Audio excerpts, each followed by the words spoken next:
everybody, and welcome to this month's episode of Real Geeks. I am, of course, Mike Montgomery, joined down on the bottom by my co-host Vita.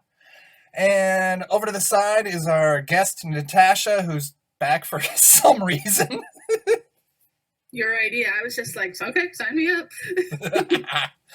And we are here to do what is actually really our first follow-up review with 2018's Upgrade. Now, for the probably four of you who have watched this show on a regular basis, first of all, thank you. Second, you may remember us mentioning this movie when we discussed Venom, because quite simply, everything Venom does wrong, and I mean every single thing, this movie does right.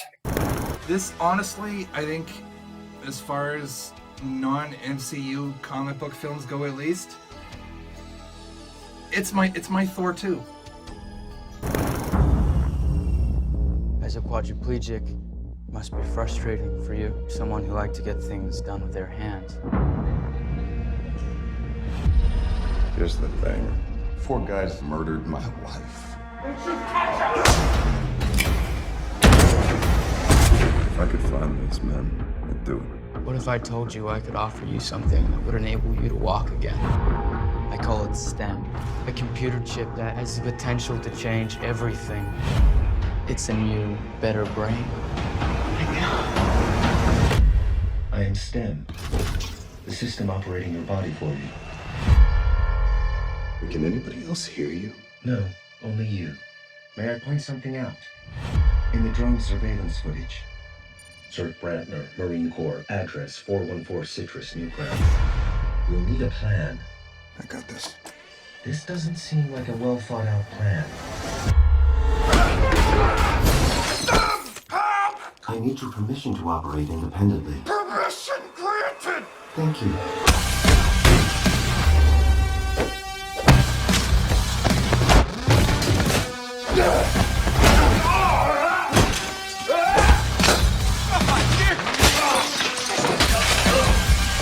Stay down, man. Stay, he's got a knife! I see that. We have a knife, too. You now have full control again, Gray.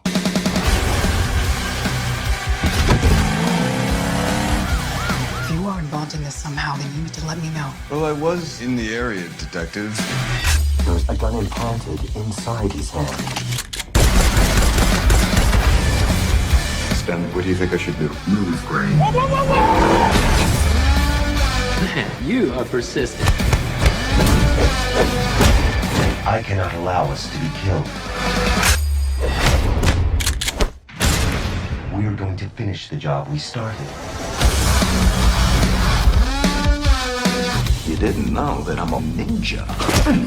While I am state-of-the-art, I am not a ninja. Now, the movie stars Logan Marshall Green, or, let's be honest, low-budget Tom Hardy. Because, I'm sorry, the resemblance is disturbing. As Gray Trace, a mildly technophobic car mechanic in what I'm going to call Detroit of the near future, because I don't think they established what the city actually was. Yeah, it's kind of dark and gritty. Yeah. So yeah, when in doubt, it's Detroit. And as the movie starts, he is delivering the Trans Am from Smokey and the Bandit. Again, let's not kid ourselves.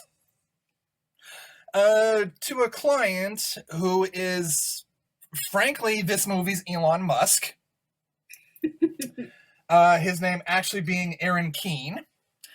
And his wife decides to join him for the trip, predominantly... No, he insists that his wife comes. Yeah. Predominantly because if she doesn't, he doesn't have a way home. Because he is a technophobe and he doesn't have a computer chip, so he can't drive a driverless car. Which is what she had. Yeah. I didn't catch that. I thought it was just like, oh, well, I don't know how to drive it, so you should come with me. Oh, you like his house. That's also plausible. But on the way back, as our newlyweds become all newlyweddy, the car malfunctions and magically decides to drive them to Gray's old neighborhood, flying full speed into a loading docks area, crashing just in time and just perfectly where a group of mercenaries are already waiting for them. Just happened to be waiting for them. Just, they were just chilling. Yeah. And the nice thing is this will come up later. So they pull Gray and his wife, Asha, out of the car, immediately paralyze Gray with a medical instrument that is normally used for killing cows, which, when you watch this thing on the second viewing, should be a warning sign of what's to come, because this does stick out. And it looks like a standard robbery. But once all is said and done, Gray is a quadriplegic, and his wife is dead because, again, Sorry, apparently landed it. Yeah, it works, but you're also going, yeah, the movie plot kind of requires this. I think they could have added a couple more reasons to make it a little more legitimate, but Yeah. Vita, you don't look like you're. They could have done a couple of things that would have brought out the "I must have revenge" storyline, but they didn't, and for that I'm kind of thankful, because that would have been typical and that would have been expected, and in this day and age, it's a little much overkill. So. I'm just kind of thinking, other than just sort of the dead wife or partner trope, whatever you want to call it. They mentioned that she worked for a company that provided stuff for, wounded soldiers. And I mean, other than, oh, hey, that was the company she worked for, nothing else is really made of it. So I feel like if it could have been made out like, oh, it was actually serious competition. We got rid of her. That could have worked in a sense. Yeah. But it was just kind of brought up, oh yeah, it's competition, but you're nowhere near. And then suddenly she's dead. Yeah, but that doesn't come up until later on in the movie, and they do hint that may have been the reason for her being killed. Mm-hmm. But then, surprise, it's not why she was killed. So yeah. No, it's on the one hand, there's more that could have been done there, but at the same time, it's kind of the simplicity of, say, the first John Wick, so it still works. And so, like I said, Gray's now a quadriplegic, and he's pretty much hit rock bottom, because now we have a technophobe who basically can't live without technology and really doesn't want to. Let me know if you need my help, Gray. Stop! Help! I need your permission to operate independently. Permission granted! Thank you.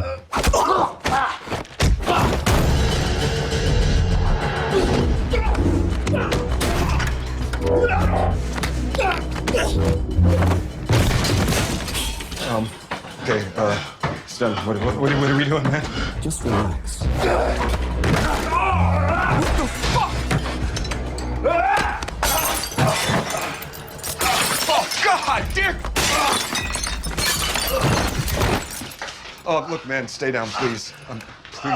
Please don't get up. Please don't get up. Please. Stay down, man. Just... Stem, he's got a knife! Stem! I can see that. We have left. You stabbed him!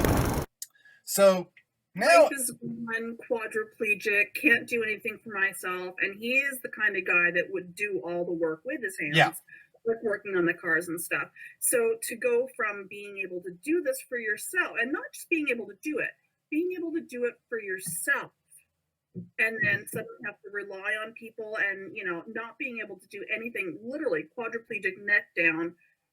That's quite the mindset change, and not a lot of people come out of it easily. No. Like, multiple sclerosis runs in my family, so that his struggle with that really kind of stuck out to me in the movie, because I've seen that with various family members and whatnot. So it definitely is a huge struggle, going from not being able to do so much to not being able to do anything at all. Sometimes it's gradual over a period of time, but like in this movie, sometimes it's, feels like an instant, or it's very, you go downhill very quick. So, and yeah, going downhill very quick is really hard to deal with, to have other people do things for you, which I appreciated get some treatment in this film, having seen it with family members and people that they know as well. So, because it really is hard, and then his mom seeing that as well, I could sympathize there. But yeah, I really thought that was kind of done somewhat of a tasteful way, I'm sure there's others that could disagree, but yeah, no, it just, I can't really blame him for, not only just losing his wife, but the fact that he can't, for someone who was so active before, he can't do anything anymore. What's the point of living then if you can't do anything? And then with all the extra technology that he's clearly against, then yeah, I guess that would give him another edge as well. Sorry, I went off it. It was real seeing when that happened, because I went into the movie not knowing anything about it. It's just like, okay, we're gonna watch this thing. Yeah. And then to see that, it was just okay. So suddenly this just hit close to home really hard. So, which helped draw me in. But yeah, so I've got a lot of feelings now. Oh yeah, and it's like, on the one hand, Logan Marshall Green's performance, like, he's selling this brilliantly. Oh yeah, absolutely. But at the same time, the scene where Gray tries to kill himself by overdosing on his meds, the fact that the computer basically lets him do it seemed a little odd. But again, his performance had me going, all right, I can forgive this. This is odd, but I'm going to let it go. I'm sure they could have explained that away too. There was definitely ways in it, but it was such a small detail. Who really cares, unless we're dissecting it like this. During the writing process, I was consumed by the story. Like, that's always the hardest thing to get right with any film when you're writing it is the story. Because it's very hard to get a film made, and the only thing that's going to get it made most of the time is, a solid script. But later, as I was starting to get into production, I did start to watch films like RoboCop, The Terminator, films that I grew up with from the 80s that really reflected the height of practical effects. And the reason I looked to them, despite them being great movies, I also loved the fact that they were achievable sci-fi films, meaning that the special effects within them were things that had been done in camera with practical effects. I felt like when I looked at a film like The Terminator or RoboCop, I felt like I could achieve a film on that scale. But so after Gray overdoses, his apartment's computer automatically calls into the ambulance. He's back in the hospital, and in walks Aaron, who offers him a life-saving treatment through his pet project, the supercomputer chip STEM, that, if everything works, would basically restore Gray's life completely back to normal. And Gray accepts the offer because what else is he gonna lose? Yeah, desperate. For the sake of a random Doctor Who reference, in the words of the 11th Doctor, if you dangle candy in front of a kid, of course they're going to take it. I'd go for it. I'm almost 24. Yeah. So they successfully implant the chip, and Gray literally has control of his limbs back in minutes. Yeah, it was like that. He lives, and the hand goes up. It was definitely the shots too, which was really neat. But it also felt sort of different in a way as well. I think maybe just because they did go at it from a low angle, so it didn't exactly feel like, every other "he lives" sort of thing. Something out of it was pretty much Uma Thurman's "Move Your Big Toe" from Kill Bill, just in a way bigger scale. And once Gray gets back to his apartment, we have his introduction to STEM, because now this recently traumatized individual is hearing a voice in his head. And immediately questions his sanity because, again... Who wouldn't? Yeah. I hear voices in my head all the time. I constantly question my sanity. You do. Exactly. Always fun when you go see the psychiatrist, And as Gray is looking over everything related to Asha's murder, which was a little strange, because there's no way that a police department is going to send boxes and boxes of files and photos and evidence to the victim. We'll keep you updated. But again, for the sake of the movie, yeah, all right. You never know. Things might be different in whatever year this was supposed to take place in. On the one hand, potentially, but at the same time, I'm going,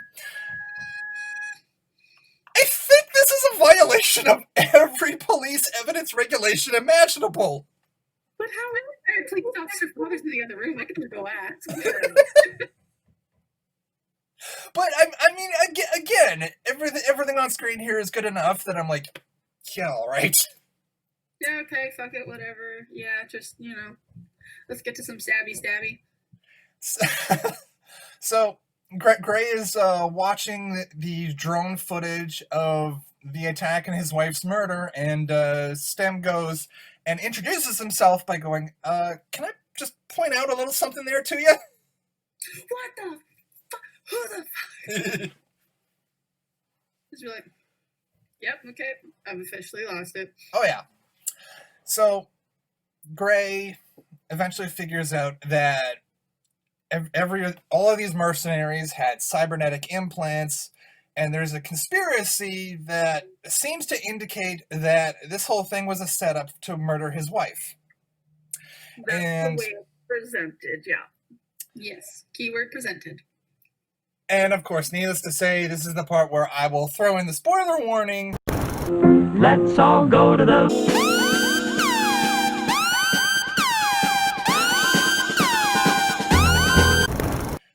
Because if you have not seen this movie yet, this is the point where you should stop and go watch it. Oh, it's a really good movie. Oh, yeah. Because we watched it before Venom, and I loved it. It was engaging. And then watching it, I started watching it around 1:30 today, and I forgot how much I enjoyed the movie. It's really good. Yeah, it didn't feel it. Because I have trouble just kind of sitting down and focusing on a movie, especially when I don't know anything about it. But yeah, no, I got drawn in right away, and not just because of the sort of personal connections that I could make and whatnot, but yeah, it went by really fast. Because I finished it just before I logged on to here for the chat. So yeah, I was just, what do you mean it's over? Holy shit. Yeah. Whoa. Okay. Glad I'm reflecting after this. Oh yeah, and like I kind of mentioned a bit earlier, this is another one of those Deep Impact and Armageddon, The Raid, and Dread scenarios where you have two movies released very close together that are basically the same thing. One of them is extremely successful, the other not as much. And I'd be the first to tell you that in this scenario, the wrong movie got all the press. I still haven't seen Venom, so. I saw this one. I'm good. Exactly. Again, Logan Marshall Green here is doing every single little thing that Tom Hardy should have been doing in Venom. I love, like, when the first time that Stem is given permission to take over, and, like, he's beating the shit out of this guy. It's like, oh my God, what are you doing? You need to stop. And it's like, you can so tell when Stem is in control. Yeah. And when Gray is in control. I love how they do that. Right down to when it's Gray, the camera just, it's on one of the wheels and it pans back. But when it's Stem, the camera is probably attached to his body, and you can actually see, like, the step, the camera goes up. And I love everything about this movie. I swear. I can't stop saying how much I like the movie. The cinematography and the camera work and whatnot are absolutely stunning. Yeah, and also there are so many just little things. Like that first fight sequence you mentioned, Vita, there's at one point after Stem takes control. Now, Stem only has control from the neck down. So there's this one small detail where you see Stem do this to Gray because he can't move Gray's head. And it's like, thank you! Yeah, wait, you need to get out of the way because that's going to hit you. Yeah, that was really cool. That's going to hurt. Yeah. Maybe dislodge Stem. And another thing, what I noticed last night when I was watching the movie, that I actually didn't catch this the first time around, but from the moment Stem takes control for the rest of the movie, Logan Marshall Green's movements are incredibly stiff and robotic the entire time.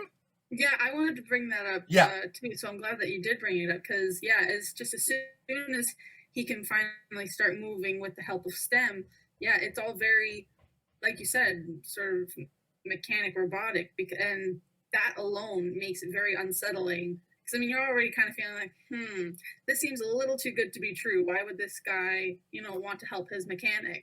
Highly doubt it's for the good of his whatnot. And then, once with the jerky movement and whatnot, it definitely helps sell. Okay, something is definitely off here. Because I was thinking about it. Even Data has more fluid motion, right? So I thought it was a wonderful addition to the acting and the overall effect and feel of the movie as well, because that definitely added something to it.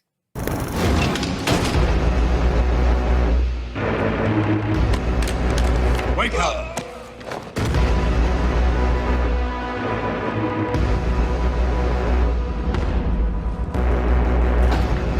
Fifth one.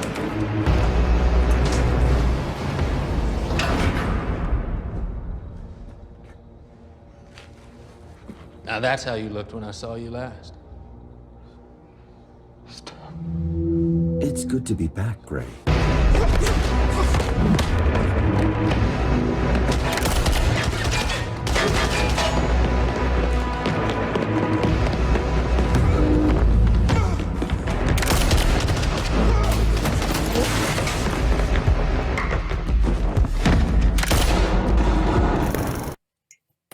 You should have figured out, or at least have an idea of how this movie is going to end at that point.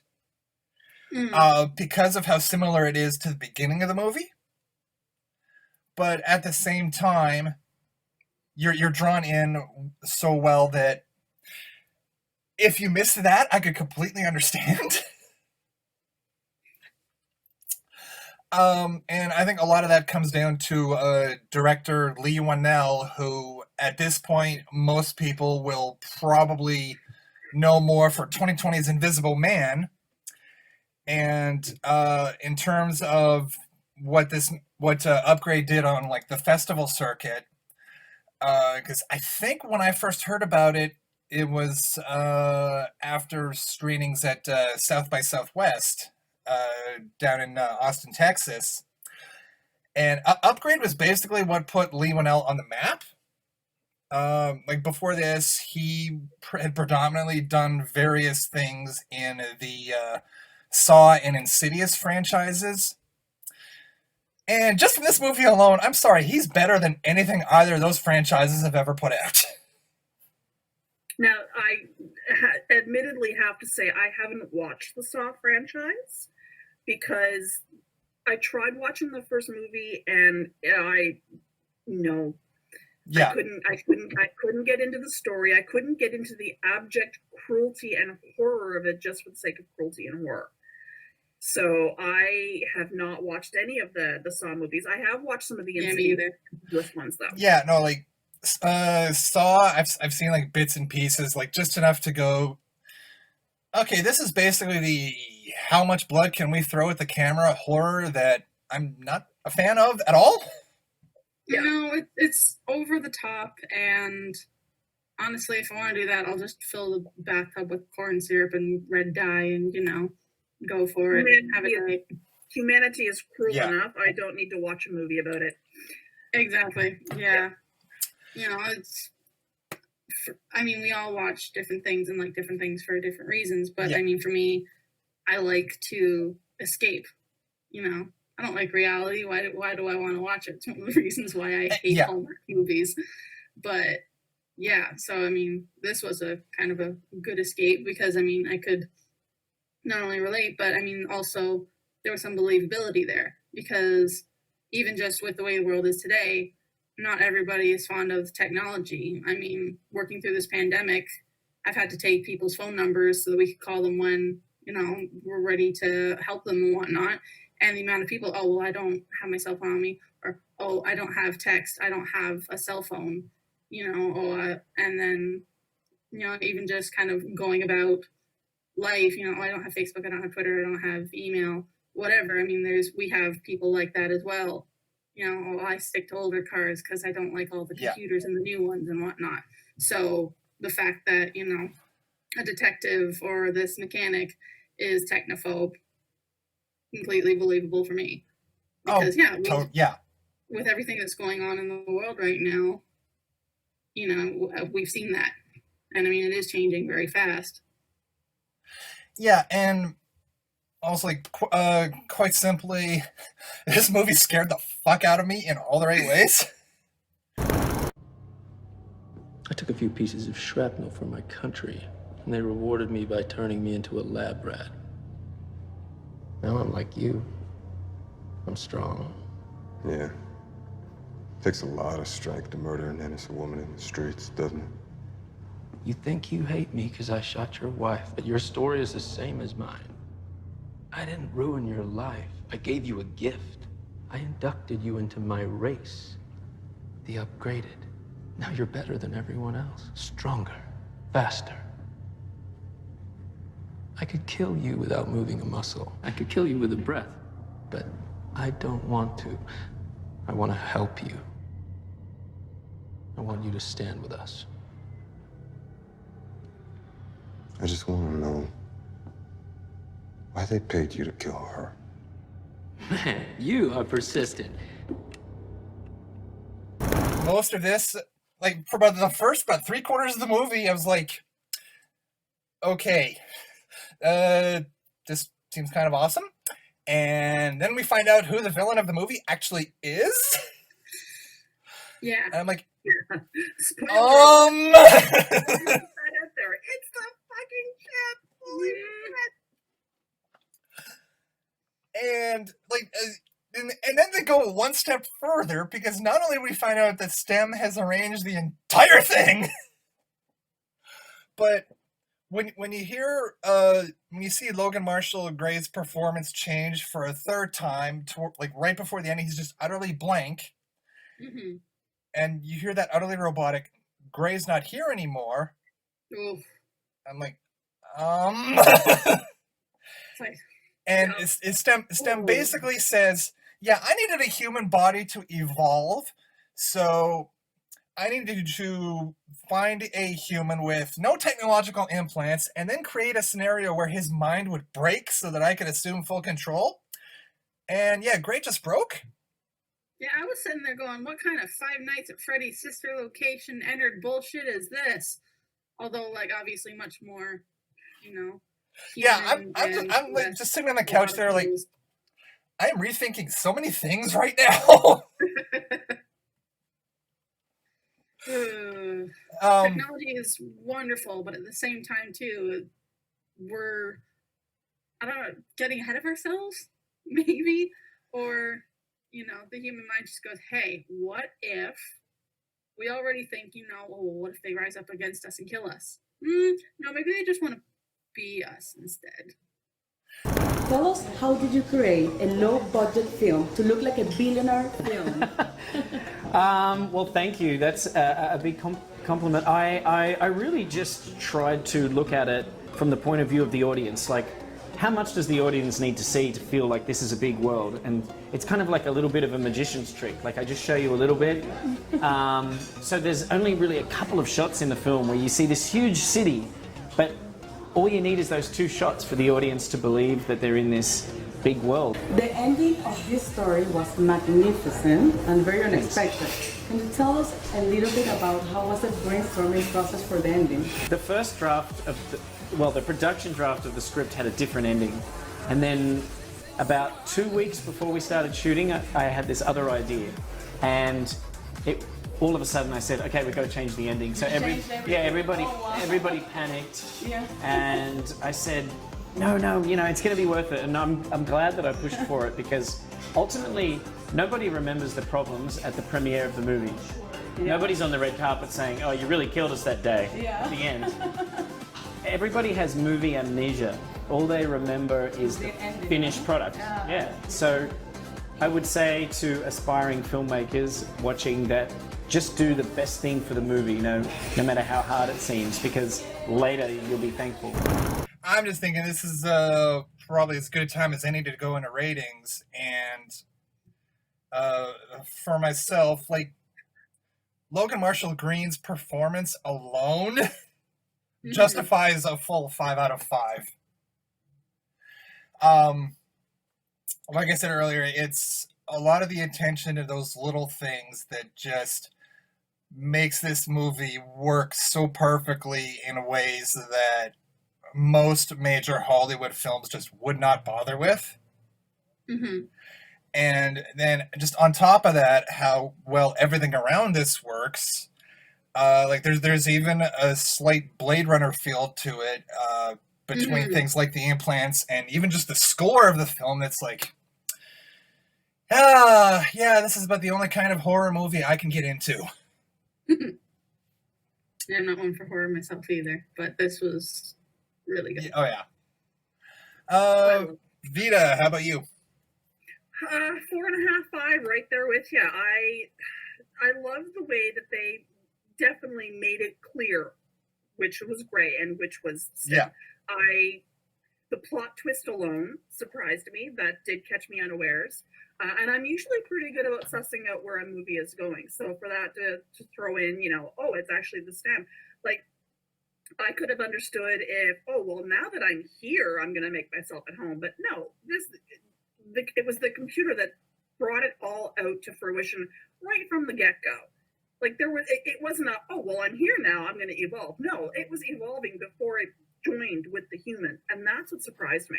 Yeah, the hilarious thing that actually just occurred to me right now, the final twist with STEM, looking at just the structure of the movie, that twist is pretty much the equivalent of Steve Jobs' Just One More Thing at the Apple developer keynote addresses, because it's pretty much standard point to point to point, and then the movie goes, oh, by the way. And finally, Natasha, your ratings. I'm with Vita there, 4.5 out of 5. I thought it was beautifully shot, acted. Again, cinematography and the lighting, camera work, it was all wonderful. Absolutely loved the performance. There was stuff that I could, connect to, and I was immediately drawn in with, the initial character interactions, and then it was just, the story was very compelling.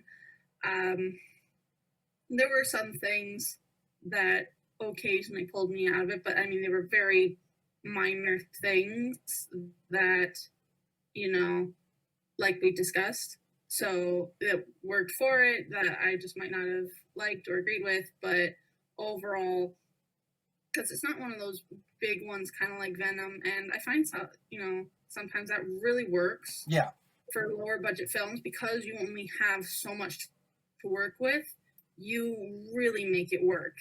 So, which it felt like I would have enjoyed seeing it, you know, I would have paid $30 to see it in a theater, you know, because I just thought it was absolutely stunning. So, I wish I had seen it on large screen. Yeah. That would have made everything even that much better. Why wasn't I was just lying on my bed watching it on my phone, and then walking around having to get a drink. Watch it on the TV. Watch it on the TV. But I will one day. This is unlike The Craft last time. Like, this is definitely something I'd watch again and recommend. So other than, you know, a couple of pitfalls that just weren't to my taste, 4.5 out of 5. It was wonderful. Thank you for, you know, including me in this. It was really good, and I'd never heard of it before. So yeah. Part of it. I mean, it wasn't promoted. It was in theater, I think, but it wasn't in theater for very long. I had checked with Trevor. I don't think Upgrade got like major theatrical distribution. If I remember right, according to him, it was here in Halifax, but for maybe like a week, and then it was gone. Which did the movie a major disservice. Yeah. They should have promoted that more.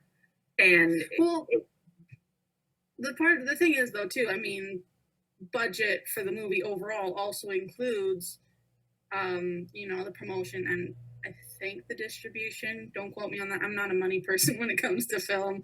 They gave us an overview at college, but because when we were doing our develop a series this past semester for a series, a part of our budget was for the promoting of it. And I mean, take that money, I guess, that could have gone to promoting, and I mean, look at what we saw on screen. It was absolutely stunning. So yeah, unfortunately that, you know, this is the kind of way to promote it. But, you know, I think expressing how we relate to it and sort of our inner thoughts can probably do a lot better than what some sort of, you know, top man or whatever at the promoting company, you know, might be able to say, hey, go see this. It's, you know, it's cool looking, it's scary, while we for free, basically, you know, give more personal human reasons to go see this technological terror. But with that, on my end, of course, addytheadipose.redbubble.com. Take a look around, bookmark anything you like. I have updated the store a bit and turned on the mask option on a few designs. And hey, if you like the design and you want to buy it, awesome. I am eternally grateful. But frankly, just between you and me, the Redbubble masks don't look that good. I've got my Mandalorian mask is actually from Redbubble, and the mask feels like a t-shirt. My only complaint is that the elastics, I had to sew them a little bit to make it a bit tighter. But yeah, no, they are nice, and I get paid next week, so might be visiting the shop. Yeah, no, like I said, a couple of the designs I just thought really would work on a mask, but at the same time, they don't look all that high quality. If nothing else, it doesn't look like there's a wire for around your nose. There isn't. Yeah, like they're just so basic. They're there, but they're so basic that I can't. If you want to do cool, I can't honestly recommend them. For the price that they are, including shipping and whatnot, no, I'm just a frivolous bitch. Sorry? How much are the masks through Redbubble? varies. I've seen some for 13. I've seen some for 18. So, oh wow, it really kind of varies. Yeah. Yeah. But Vita, how about you? So, and it takes about a month or two to get it to you. So, I'm still staying at home. I'm still working full time. Some customers that know how to get a hold of me through Facebook or email have been, hey, do you have this in stock? So I'm still here. I'm not doing a lot of promotion because between the full-time job and sewing masks, there's not a whole lot of time for jewelry creation. But if there's a custom order, I can certainly pick up flyers. Or, hey, do you have this already made up in stock? Yeah, sure, I can mail that out to you, not a problem. And I haven't actually done a lot of posting on my business page about making the masks because I was afraid I was going to get overwhelmed with a crap ton of orders. As it was, I posted on my Facebook, like my personal page just the other day, like, oh, look, I've got more like, 60 fabrics available. And that ended in 30 masks to be done by the weekend. So, but pace yourself. This is all the way of saying I am going to start promoting more on my Facebook page that I am available for custom order masks. I have some that are ready to wear that are retail, but I like getting the orders and then making them. That way I know what I have in stock. I can show you what fabric options there are because, again, more than 60 fabric choices. That's a lot of fabrics to try to put up on a website. Yeah. Mm-hmm. So yeah, if anyone's interested in getting a mask, they are the 2 layers of cotton. They do allow for a filter. They do have the stainless steel wire across the nose bridge with the elastic ear loops. $15 per mask. I can ship them out. And just shoot me a message on Facebook out of the broom closet. You'll see the witch come up with the Doctor Who scarf. That would be the right one because there's a lot of out of the broom closets on Facebook. But yeah, shoot me a message. Alrighty, Natasha. Yay. Well, we have a name for me and my friend Allie have a name for our podcast now. No Rest for the Warm and Wicked. Nice. I'm still in the process of editing it. I find it took me a while to clean up the fan noise in the background of some of the audio, but that was more so just because it was my first time doing it.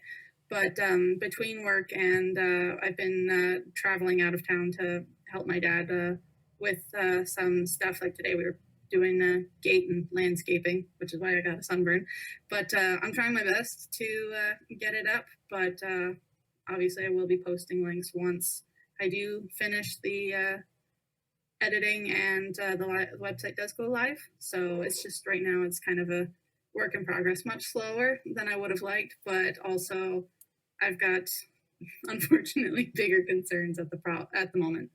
So yeah, but it's something to kind of keep me up with what I want to do. Yeah. Since I'm not in school right now, so that, and if you'll let me do the audio for this one again. Oh, totally. If you need it. Oh yeah. I enjoy it anyway. Yeah, I think we should be good, but oh yeah, it's not gonna hurt. No, I even just enjoy this. Yeah. You guys are fun. But with that, for our next episode, I've actually decided I'm not telling anybody what it is yet. The only thing I am going to say is we've covered Vita's favorite movie with Dreamscape. We did one of Mickey's favorites with The League of Extraordinary Gentlemen. And next episode, it's my turn. Uh-oh. Oh, no. And I can't wait. I'm suddenly just unavailable whenever you... Don't know when yet, but I'm sure I'll find something to keep me busy. A lot of bad movies out there, Mike. Which one are you subjecting us to? Well, I mean, he already did The Craft last time, so I mean, you know. We're not doing Robin Hood again. Oh, no, of course not. But with that, until text in a week. until next week's, or not next week's, because I don't know when the episode will actually go up, but until our next episode. See yas.